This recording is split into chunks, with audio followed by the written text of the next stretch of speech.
person and pull up any of their social media accounts, you would get a reflection of what those people are mostly looking for and mostly consuming on a day-to-day basis. If you pull up certain people that are looking at a lot of political stuff and a lot of political strife, you're going to find that that's their algorithm. If you look at mine, like she looked at yesterday, it's like chihuahuas and watches, because she looked at a bunch of chihuahuas and I like watches.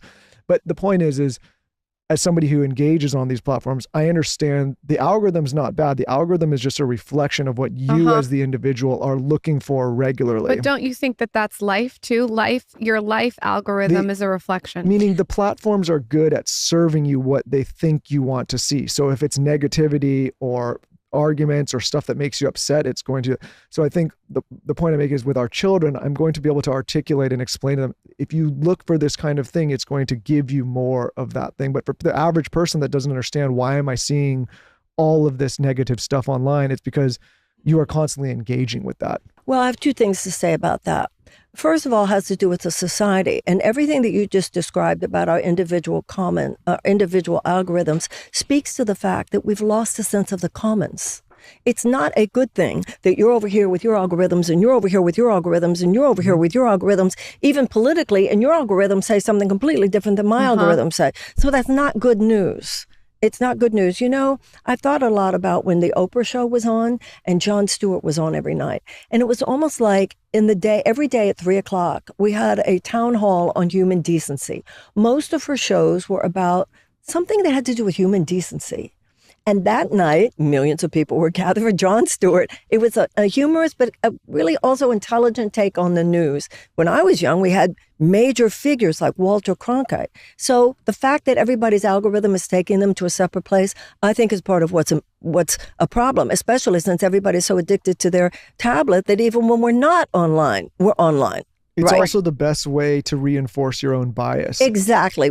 Absolutely, as we know. Now, secondly, I hate to tell you guys, right now, you're totally in control about what your little children are exposed to. Those days will end. That's part of the art of parenting, almost the grief of parenting. It's not just what you tell them, because there'll be a point where they're with their friends. And as you know, some of the addictive things about that, where you would say to them, be positive, but their friends say, hey, look at this. And it might be something that you think is more negative, but is getting their attention. So it becomes very multi-layered with parenting. If I would give any advice as a mother, I think the most important thing, because this is part of what used to happen in the old days and doesn't always happen anymore, make friends with their friends' parents. Yeah. It's so important. So there's a real parental field and everybody knows and everybody can report back, and also for the kids to know. I talked to Dylan's mom, and that's not what Dylan told her. You know, that's a little bit even later, but it is such a powerful, powerful tool that the kids are growing up in a community. And it's not only the sense of community, experience of community, but for you guys to have a real sense of what's going on. I am wondering, you worked with Wayne Dyer and Louise Hay. All three of you are incredible powerhouses. What are the things that you all picked up from each other?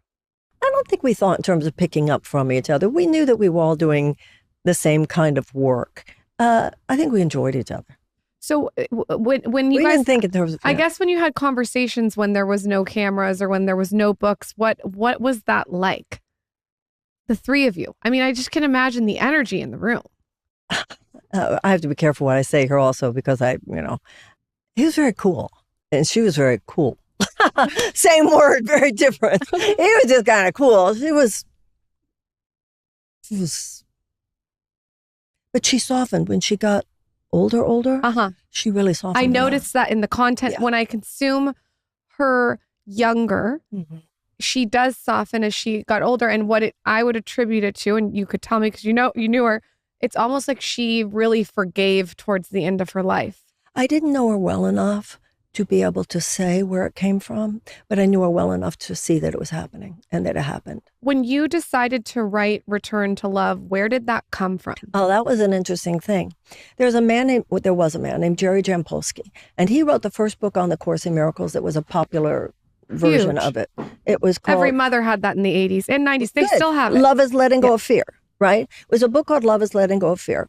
I used to lecture at that time, it would be in the 1980s. Yeah.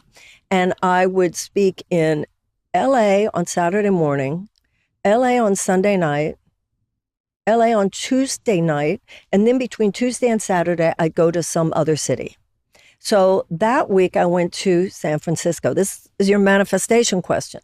I'm having dinner with Jerry Jampolsky before my talk about A Course in Miracles in San Francisco on a Thursday night. He said, you ought to write a book. I said, well, other people have told me that, but I don't feel pregnant with a book. He said, well, it's in those little cassette tapes. You guys probably have never seen cassette tapes. We'd had these little cassette tapes. He said, well, all the material is in your tapes. I said, well, I don't know how to get them from the tapes to the page. I know how to talk. I don't know how to write. He said, but it's all in there. He said, okay, let's agree right now. And he put his hand across the table. He said, let's agree right now. I don't know if he said, let's agree in consciousness, or he just said, let's agree. I probably just said, let's agree. There is someone out there who would know how to help you get your material from those tapes onto the page. That's Thursday night. Saturday morning, I'm in LA. There is a man who introduces himself at the end and says he's a literary agent. But then either he didn't call or I didn't get the call. I don't know. Never connected with that guy. Never either heard from him. I don't know. 1 week to the night, 7 days after the talk in San Francisco, I'm giving a talk in New York on the Course in Miracles. And there's a line of people who want to talk to me at the end. And there's one man at the end of the line. And I have a sense, I have destiny with him. And he came up and he introduced himself. He said, have you thought about writing a book? I said, well, other people have said that, but I don't feel pregnant with a book. He said, it's in those tapes. I said, I don't know how to get them from the tapes to the page. He said, I'm Al Lohman. I'm a literary agent, and I know how to help you do that. When you saw what that book did and how many people resonated with it, were you blown away? Because this is before social media. Well, I want to go back to the story I read about you. I didn't have bestseller in my consciousness. Okay. And my career niche didn't exist yet. So there was nothing to be ambitious for. Got it. I thought when this lady, Oprah Winfrey, called my house, I thought, well, she's so nice. She said, that's so nice. She said she wants me back. I'm like, clueless. And that idiot savant aspect of everything, exactly what you were saying. So yeah, I was thrilled. I remember I said to my boyfriend at the time, do you think it'll like sell enough that I won't be embarrassed? And he said, yeah, I mean, it won't be Iron John or anything, but. So when Oprah Winfrey calls you and you start going on her show, what was that like for you? She was so magnificent. And, you know, there are no words for my gratitude to her. I do remember at one point she told me during a break, speak less, I can sell your book better than you can. She was magnificent. She opened the world of, you know, that book would never have become what it did without. Yeah. Were you always a child who was very intuitive and energetic? What was your childhood like to bring you to who you are? I was loved. I had a very interesting father. We traveled all over the world. My father was a real magical kind of guy. He was really something. Really something. What did he do? He was an immigration lawyer, and he was kind of a cross between William Kunstler and Zorba the Greek. But you probably don't know who William Kunstler is. So William, you know, it's like getting all this so interesting. So William Kunstler was a famous left-wing lawyer that had to do with the Chicago 7. So he was just a magical person.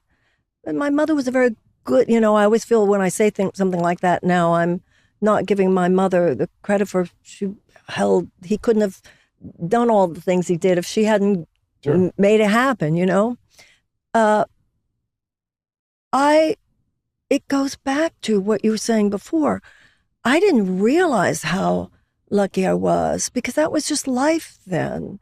We all like lived in like Dick Van Dyke's house. And even then, of course, there were people who were not, but it was somehow more of an average American experience. What was the eureka person and pull up any of their social media accounts, you would get a reflection of what those people are mostly looking for and mostly consuming on a day-to-day basis. If you pull up certain people that are looking at a lot of political stuff and a lot of political strife, you're going to find that that's their algorithm. If you look at mine, like she looked at yesterday, it's like chihuahuas and watches, because she looked at a bunch of chihuahuas and I like watches. But the point is as somebody who engages on these platforms, I understand the algorithm's not bad. The algorithm is just a reflection